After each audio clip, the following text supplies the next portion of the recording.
हैं news reporter network. आप देख रहे हैं न्यूज रिपोर्टर लाइव, सोच आपकी, आवाज हमारी। नमस्कार, आप देख रहे हैं न्यूज रिपोर्टर नेटवर्क और मैं हूं आपके साथ वंदना सती। शुरू करते हैं खबरों का सिलसिला, लेकिन उससे पहले नजर डालते हैं सुर्खियों पर। स्टिंग मामले में सीबीआई अदालत ने हरीश रावत समेत निर्दलीय विधायक उमेश कुमार को थमाया नोटिस। केदारनाथ सोना विवाद मामले में पर्यटन मंत्री सतपाल महाराज ने दिए जांच के आदेश। 2024 में लोकसभा चुनाव में पहले पटना के विपक्षी दलों की महाबैठक, राहुल गांधी समेत विपक्ष के तमाम नेता मौजूद। जनसंघ के संस्थापक श्यामा प्रसाद मुखर्जी की पुण्यतिथि पर कैबिनेट मंत्री गणेश जोशी ने दी पुष्पांजलि।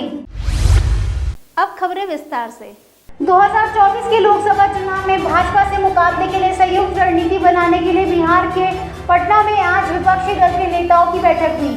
बैठक में 15 से ज्यादा विपक्षी दल शामिल हो रहे। जन अधिकार पार्टी के राष्ट्रीय अध्यक्ष पप्पू यादव ने मीडिया को दिए बयान में कहा कि ये देश के विपक्ष की बैठक नहीं है, ये बैठक देश को 140 करोड़ लोगों की जिंदगी और उनकी हिफाजत के लिए है। ये बैठक बिहार को हमेशा अपमान की दृष्टि से देखने के खिलाफ है और एक अच्छी शुरुआत के लिए है। देखिए, एक बात समझिए, ये देश की विपक्ष की बैठक नहीं हो रही है, ये देश के 140 करोड़ लोग की जिंदगी और उसकी हिफाजत के लिए यह बैठक है। यह बैठक है बाबा साहब अम्बेडकर के संविधान के अस्तित्व और उसकी मूल्यों और आदर्श को बचाने के लिए। यह बैठक है इस देश की संस्कृति, तहजीब और लोकतंत्र, जिसमें सभी भाषा, सभी धर्म, सभी जाति, सभी वर्ग, सभी समूह, सभी क्षेत्रवाद और सभी सौहार्द को मानने वाले लोगों के जीवन को कैसे आर्थिक रूप से ऊपर किया जाए, इसके लिए बैठक है। यह बैठक उनके खिलाफ है जिन्होंने इस देश में गोधरा से लेकर पुलवामा, एक्सीडेंटल पीएम से लेकर के केरला स्टोरी, कश्मीर फाइल, सावरकर आदि पुरुष से लेके ना जाने हनुमान जी से गाली दिलवाना, जो कभी भी हमारे मर्यादा पुरुषोत्तम की वो भक्त थे, कभी जीवन में शायद उनका आचरण को विश्व ने अब स्वीकार किया है, और उससे पिक्चर में गाली दिलवाना, हमेशा नफरत, हमेशा समाज को बांटना और इंसानियत के लिए खतरा हो जाना, देश में एक बार भी विकास की बात नहीं करना। पटना में चली विपक्ष की बैठक पर केंद्रीय गृह मंत्री अमित शाह ने तंज कसते हुए कहा कि आज पटना में फोटो सेशन चल रहा है। विपक्ष पीएम मोदी और एनडीए को चुनौती देना चाहते हैं। साथ ही उन्होंने कहा कि 2024 में पीएम मोदी 300 से ज्यादा सीटें जीतकर पीएम बनेंगे। का काम किया गया है, ढेर सारे विकास के काम हुए हैं, मगर इन लोगों को विरोध की ही राजनीति करनी है। मित्रों, आज 23 तारीख को पटना में एक फोटो सेशन चल रहा है। सारे विपक्ष के नेता एक मंच पर इकट्ठा हो रहे हैं और संदेश देना चाहते हैं कि हम भारतीय जनता पार्टी को, एनडीए को और मोदी जी को चैलेंज करेंगे। मैं सारे विपक्ष के नेताओं को एक कहना चाहता हूं, कितने भी हाथ मिला लो, आपकी एकता कभी संभव नहीं है, और हो भी गई तो कितने भी इकट्ठा होकर जनता के सामने आ जाइए। 2024 में 300 से ज्यादा सीटों के साथ नरेंद्र मोदी जी का प्रधानमंत्री बनना तय। मित्रों, इन लोगों ने तमाशा देख कर किया। केदारनाथ सोना विवाद मामले में पर्यटन मंत्री सतपाल महाराज ने सचिव हरिचंद सेमवाल को उच्च स्तरीय जांच के लिए आदेश दिए। सतपाल महाराज ने कहा कि केदारनाथ की धार्मिक आस्था और पवित्रता के साथ खिलवाड़ करने वाले को बख्शा नहीं जाएगा। मध्य प्रदेश के उज्जैन स्वास्तिक पीठाधीश्वर डॉक्टर अवधेश पुरी जी महाराज का कहना है कि केदारनाथ मंदिर को लेकर हाल ही में कुछ लोगों ने षड्यंत्र करते हुए एक वीडियो वायरल किया है, जिसमें मंदिर के गर्भगृह में सोने की जगह पीतल लगने का उल्लेख है। ये वीडियो पूरी तरह से असत्य एवं भ्रामक है। हिंदू धर्म को बदनाम करने के लिए किए जा रहे षड्यंत्र गलत है। मंदिरों का विकास भक्तों के आधार पर चलता है। उन्होंने सभी से अपील की है कि इस तरह के भ्रामक वीडियो पर ध्यान ना दें। जय श्री महाकाल। मैं परमहंस डॉक्टर अवधेशपुरी, स्वस्तिक पीठाधीश्वर, स्वस्तिक पीठ उज्जैन से। अभी एक विषय सामने आया है जिसमें बताया जा रहा है कि केदारनाथ मंदिर को लेकर के कुछ षड्यंत्रकारियों ने एक वीडियो वायरल किया है जिसमें कहा गया है कि पिछले वर्ष 2022 में केदारनाथ मंदिर के गर्भगृह को स्वर्ण मंडित कराया गया था किसी दानदाता के द्वारा। तो उस वायरल वीडियो में ये मैसेज देने का प्रयास किया गया है कि गर्भगृह के अंदर जो काम किया गया है वो सोने का नहीं पीतल का काम है, जबकि दानदाता द्वारा 1 अरब 15 करोड़ रुपए दिए गए थे। ये वीडियो पूरी तरह से असत्य है, झूठ है, भ्रामक है। वास्तविकता ये है कि मात्र 14 करोड़ 38 लाख रुपए का स्वर्ण मंडित वह कार्य हुआ है, गर्भगृह हुआ है, जिसमें करीब 29 लाख रुपए की कॉपर प्लेट्स हैं। केदारनाथ बद्रीनाथ मंदिर प्रबंध समिति ने ये पूरी जानकारी दी है कि इस प्रकार की यहाँ की व्यवस्था में जो पैसा लगा है उसकी ये संख्या मात्रा है। तो मैं कहना चाहता हूँ कि हिंदू धर्म को बदनाम करने के लिए इस प्रकार के षड्यंत्र जो लोग रच रहे हैं वो अपने आप में बहुत गलत है, क्योंकि मंदिरों का विकास, मंदिरों के सेवा कार्य, जितने भी सेवा प्रकल्प चलते हैं वो भक्तों के आधार पर ही चलते हैं। देहरादून में आज प्रगतिशील भोजन माता संगठन द्वारा एक प्रेस वार्ता का आयोजन किया गया। भोजन माता यूनियन के पदाधिकारियों ने बताया कि 27 जून को देहरादून में एक विशाल विरोध प्रदर्शन किया जाएगा, जिसमें उत्तराखंड के अलग अलग जिलों से भोजन माताएं पहुंचेंगी। यह प्रदर्शन भोजन माता के न्यूनतम वेतन स्थायीकरण व प्रस्तावित 5000 रुपए मान्य देय तत्काल लागू करने आदि मांगों को लेकर किया जा रहा है। के अनुसार भोजन माताओं को सिर्फ स्कूल में खाना बनाना, स्कूल प्रांगण की साफ सफाई और थोड़ा सा जो आसपास छोटा सा किचन गार्डन है उसको देखभाल करना है। पर भोजन माताओं से स्कूलों में 4 कर्मचारियों का बराबर काम कराया जा रहा है। उनसे माली का काम कराया जा रहा है, उनसे सफाई कर्मचारी का काम कराया जा रहा है, उनसे चतुर्थ कर्मचारी का काम कराया, फाइलें इधर ले जाना, गेट बंद करना, ये तमाम चीज़ें। उसके अलावा पेपर जब होते हैं तो पेपर में ड्यूटी भी उनसे लगाई जा रही है और भोजन माताओं का काम भी कराए, तो ये उनके शोषण को दिखाता है। उसके अलावा जब चाय उनसे बनवाई जाती है, जबकि चाय बनाना उसमें नहीं है। रिटायरमेंट या तमाम सारी प्रक्रियाएँ होती है, उसमें उनसे खाना बनाया जाता है, उसका उनको कोई पैसा नहीं दिया जाता है। तो हमारा कहना है कि इस चीज़ को ये उत्पीड़न ही उसमें आता है। आप भोजन माता है, मेहनतकश महिला है, वो काम करने से नहीं डरती है।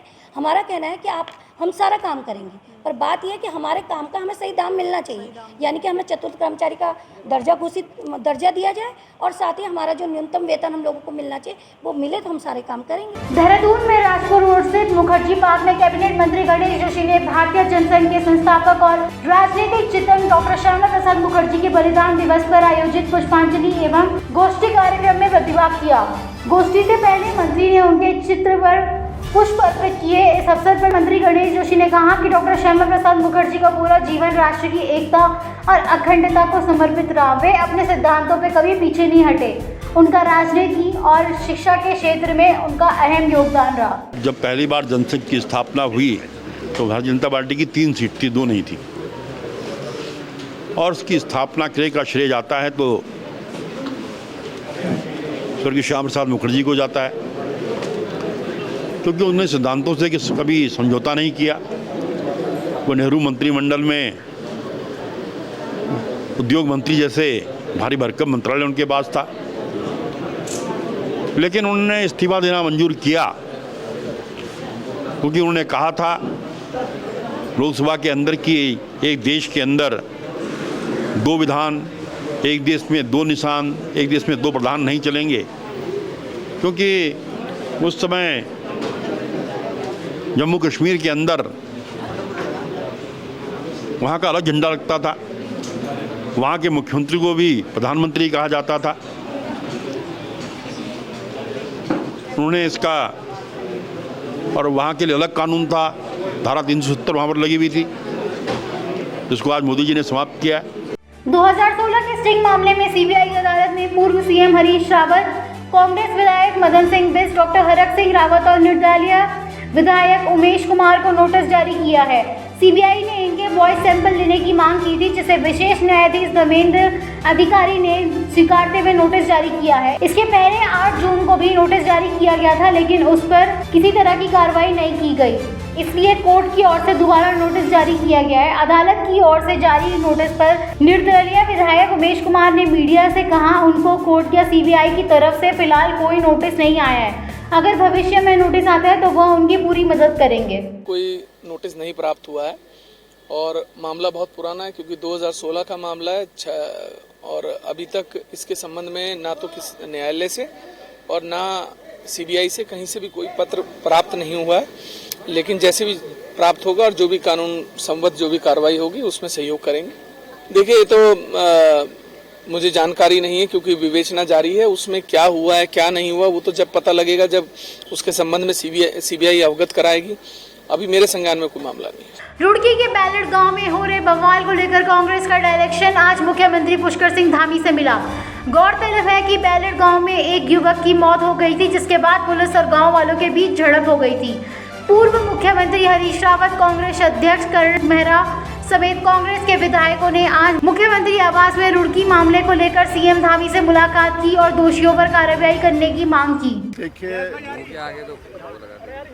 11 जून को बेलड़ा में एक दलित परिवार के युवक की हत्या हो जाती है और पीड़ित परिवार लगातार गुहार करता है एफआईआर दर्ज करने के लिए, लेकिन एफआईआर दर्ज नहीं होती है। जबकि उसके माँ, उसके पिताजी, उसकी पत्नी, उसके भाई सब ने थाने में लगातार इस बात के लिए कहते रहे कि हमारी तरफ से अभियुक्तों के खिलाफ, आरोपियों के खिलाफ 302 का मुकदमा कायम होना चाहिए। और उसके उपरांत जब एफआईआर दर्ज नहीं हुई, वो डेड बॉडी घर में आ गई। घर में सभी लोग जो उनके परिजन थे, उनके मित्र लोग थे, पूरा परिवार के रिश्तेदार थे, सब आए और उसके पश्चात कुछ अराजक तत्व उनने वहाँ पर जाकर हुड़दंग मचाना शुरू किया और तमाम जो हमारे दलित समाज के परिवार के लोग थे उन पर हमला किया। उनके घरों पर जाकर दरवाजे तोड़ दिए गए, वहाँ पर जाकर महिलाओं को उनके जो ऐसे अंगों पर लाठीचार्ज किया गया, घूंसे बरसाए गए। अब बात करते हैं खेल जगत की खबरों की।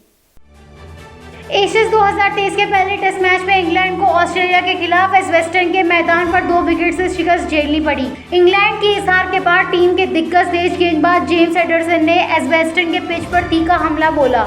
एडरसन ने कहा कि पिच तेज गेंदबाजों के लिए बिल्कुल भी मददगार नहीं थी। इंग्लिश गेंदबाज ने यहाँ तक कहा कि अगर उन्हें ऐसी पिच मिलेगी तो उनका एशियस करियर खत्म हो सकता है। भारतीय क्रिकेट कंट्रोल बोर्ड में कुछ बड़े पदों पर नौकरियां निकली हैं। इसकी जानकारी बीसीसीआई ने खुद अपने आधिकारिक ट्विटर अकाउंट के जरिए दी। बीसीसीआई में इस समय सिलेक्शन कमेटी पर एक पद खाली है, जिसके लिए उन्होंने वैकेंसी जारी की है। बीसीसीआई ने ट्वीट कर बताया कि बोर्ड में अभी सिलेक्शन कमेटी में एक पद खाली है। एक नजर बॉलीवुड की दुनिया पर। बॉलीवुड स्टार कार्तिक आर्यन और अदाकारा कियारा आडवाणी इन दिनों अपनी अपकमिंग फिल्म सत्य प्रेम की कथा को लेकर चर्चा में हैं। दोनों सितारे इन दिनों अपनी फिल्म के धमाकेदार प्रमोशन में बिजी हैं। हाल ही में कार्तिक आर्यन और कियारा आडवाणी अपनी इस फिल्म के गाने को प्रमोट करने पहुंचे थे, जहां दोनों ने ऑन स्टेज धांसू परफॉर्मेंस दी। फिल्म के प्रमोशन के दौरान कार्तिक आर्यन ने एक दिल छूने वाला काम किया। एक्टर ने गाना खत्म होने के बाद अपनी को स्टार कियारा आडवाणी की सैंडल उठाकर उन्हें दी, जिसके बाद वो अपनी को स्टार की सैंडल पहनने की कोशिश करते दिखे। इसके बाद वो अपनी को स्टार को सैंडल पहनाने की कोशिश करते दिखे।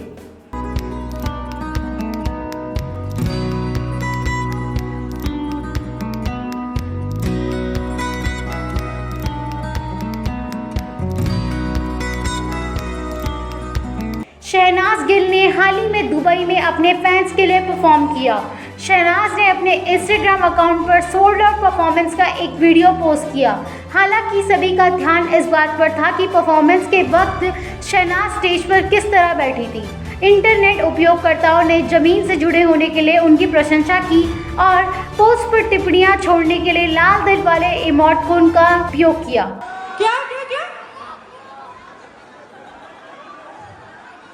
ओके, एक ना गाना आया था मेरा और गुरु रंधावा का। तो खबरों का सिलसिला यहीं समाप्त होता है। कल फिर मिलेंगे ताजा तरीन खबरों के साथ। देखते रहिए न्यूज रिपोर्टर नेटवर्क। धन्यवाद।